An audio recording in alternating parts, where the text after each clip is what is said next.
I think this might actually be my favorite deck of this meta because not only does it not play Lava Golem, it also doesn't really care about Lava Golem without being like an FTK or Floodgate deck.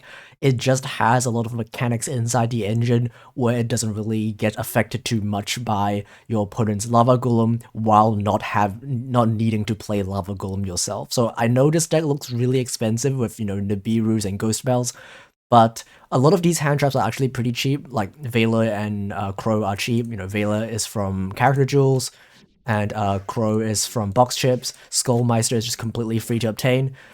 And even if that's too expensive for you, I did make a cheaper version of Centurion in my previous video. And if you want to build Centurion without having to get all of these expensive non-engine, you can check out that video.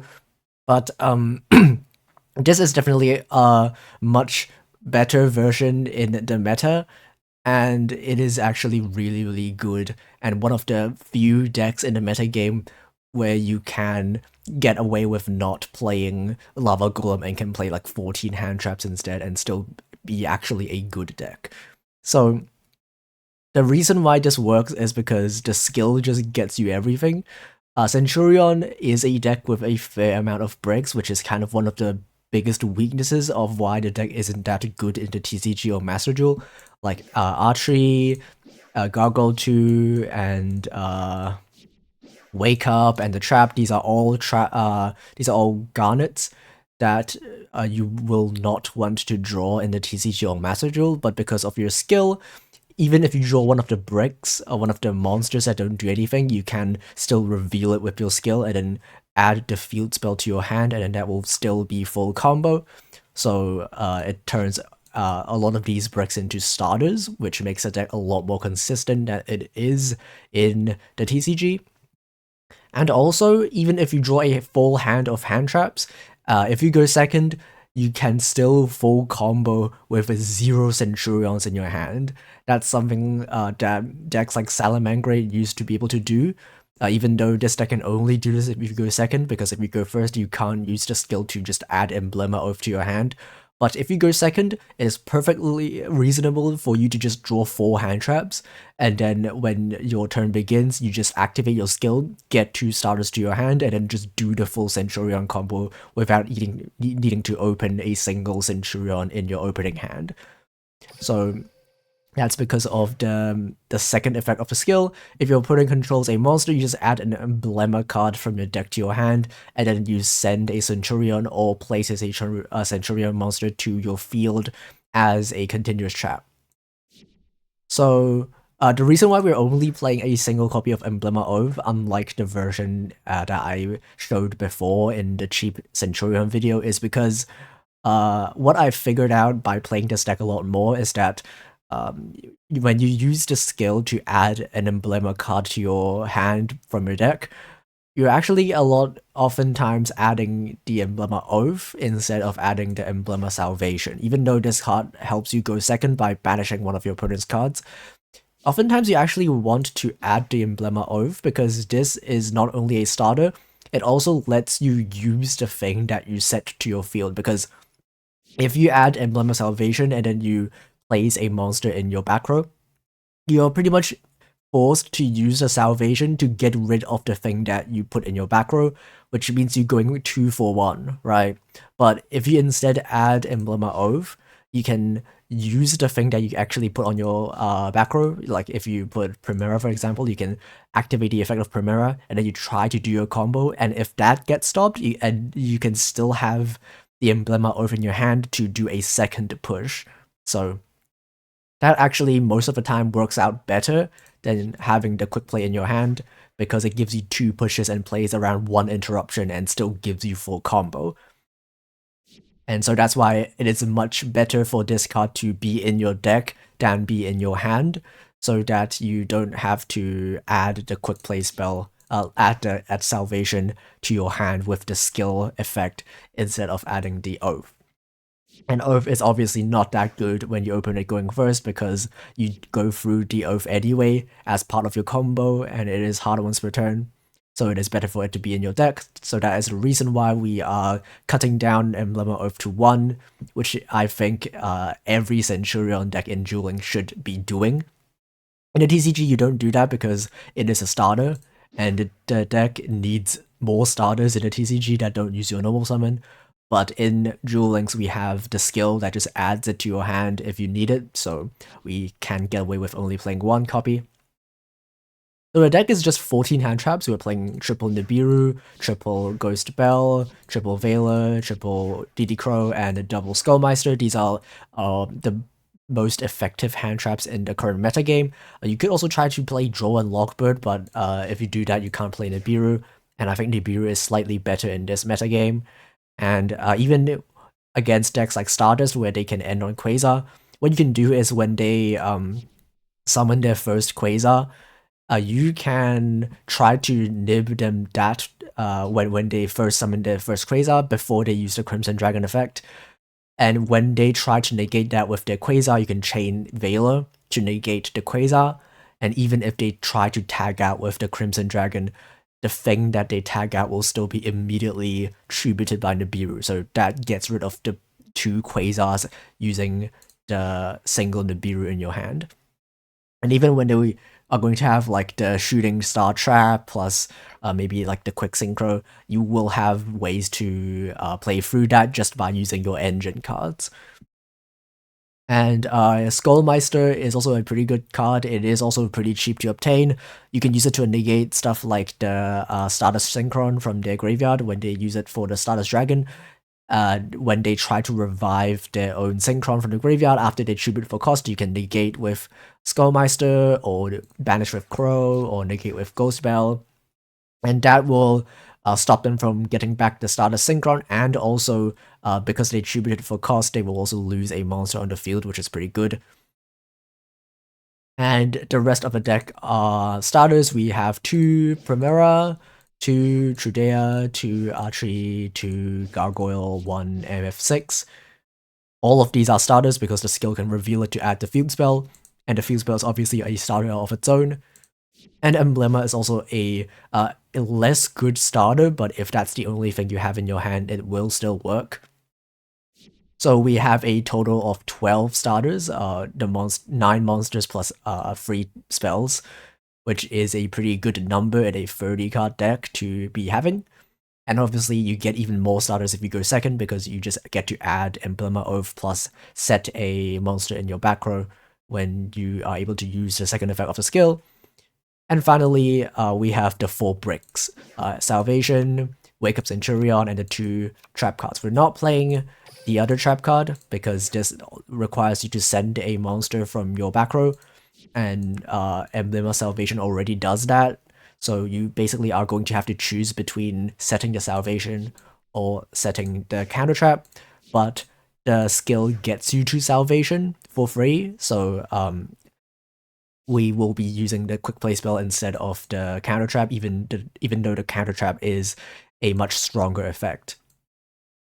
And the 2 traps, the 2 failings, is played because you set one of them to your field, and then you send the other one with the effect of Wake Up, and that allows you to use the graveyard effect to bring back a synchro from the graveyard, and that is part of your mainline combo.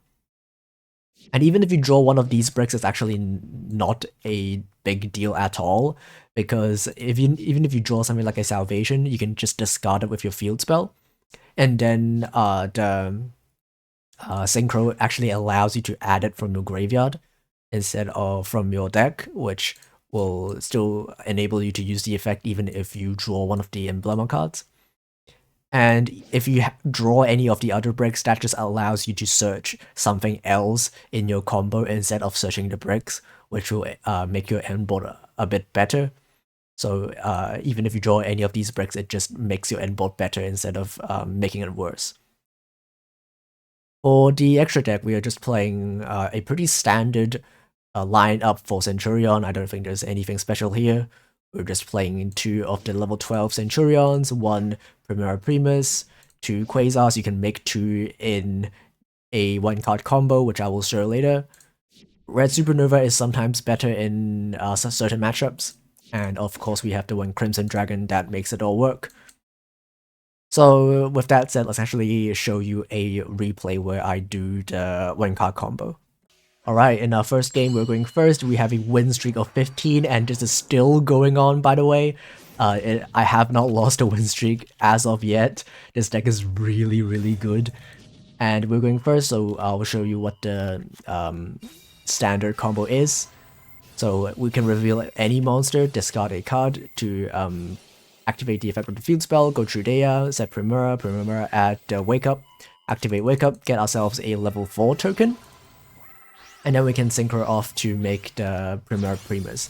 We can also use the effect now to send the trap to deck fin our deck a tiny bit. This deck draws a whole bunch of cards, which is why hand traps are very effective in this deck. We will then make a Legacia. Legacia will draw us a card, channeling to Gargoyle to add itself back to the hand. And then we'll draw a card. And then we'll use a skill, adding the quick play spell and then setting archery from our deck to our back row. This is also why we want 2 copies of every single name, because even if we draw one of them, our whole combo will still function because we have a second copy in the deck. We'll now make an Auxilia, adding, I think we added the field spell, but if we don't have a level 4 in our hand, this is where you actually want to add a level 4, so that we can normal summon the level 4 and then revive the level 8 tuner. But because we already have that, we can add basically anything instead. We can usually use it to add the trap card as well, but we also already have the trap card, so instead we'll just add follow-up. And then now we can just make the Crimson Dragon. Crimson Dragon can tag out, make it Quasar. And then we can set 2, activate one of the synchro effects to place back the Primera. So the strength of this end board not only is that we have an Omni Negate, a quick synchro, and 2 back row that removes a card on the field, we also get a lot of draw. So you're gonna have plenty of hand traps in your hand as well that your opponent won't be prepared for, because they know what you have in your end board, but they don't know what you have in your hand. And also another thing about this end board is that it is pretty resilient to Kaijus and Lava Golem. Even if they Lava Golem you right now, you actually just, all it does is that you get rid of one of the Quasars, and that's it. So they waste their Lava Golem for a single negate. And the fun fact about Lava Golem is that it is also level 8, which means you can quick synchro with it using a level 4 tuner. They can negate our whole entire board of Droplet, but realistically that doesn't matter. Again, that all it does is remove a single Omni Negate. We'll let them play for a while, and then we're gonna use the Primera, and we're gonna add a copy of MF6 to our hand. So this is why you play a single copy of MF6. It is because you can search it during your opponent's turn with Primera. And then what we can do is go MF6, and as you can see, our field is pretty clogged, but MF6 not only can unclog our field to give us material to do a synchro summon, it also gives us a back row for us to banish with the Emblema Salvation. So now we can make a second Quasar in case he has some sort of effect. And then in battle, we can banish his monster, end phase banish the field spell, and now we have 2 Omni Negates back online. He will try to activate his trap, doesn't really matter, we can just negate it. And then he can also revive the Balerdrock, also doesn't matter, we can negate it again. And then we have way more than enough for lethal. And we didn't even have to use any of the hand traps in the hand. Alright, now other replay, we're playing against one of the most popular decks in the meta. We're playing against Stardust. And we're going first, but our hand is all hand traps, which means we are just ending turn. But this also shows a really big strength of this deck, is that even when you play 14 hand traps and you draw a full hand of hand traps, it can still win the game because of how the skill works and because of how effective hand traps are against certain decks. So our opponent will be doing the normal combo, and because we don't have any monsters on our field, he can't even do the skill to immediately make a Quasar out, which is actually good in this case. And we'll go Skullmeister, negate the start of Synchron, and then when he uses the normal summon on Junk Synchron, we can Veil it, and that's the end of his turn. Awesome. We know that he has one of the traps that pops a card, but our deck can play through that pretty easily. And as I said in the deck profile, we are not adding the Emblem of Salvation, instead we're adding Oath plus a starter. So we're gonna go Primera, it gets Failed, that's completely okay. We're gonna go Oath, set a Trudea, Trudea is also a starter. Trudea will put itself back in the back row, he will pop that, but we have a third extender in our hand, and guess what, we can also use our skill, now that we have a monster in the hand, to add a fourth extender. So now we can just use the field spell, plays a monster, summon it, he realizes he has no interruptions left, and he's just gonna disconnect. So yeah, it's a pretty fun deck, probably the most fun I've had in this meta, with a deck that doesn't play Lava Golem, doesn't care about Lava Golem, and doesn't FTK, doesn't Floodgate. A really fun deck if you want to play something more interesting in this meta. Thanks for watching, goodbye.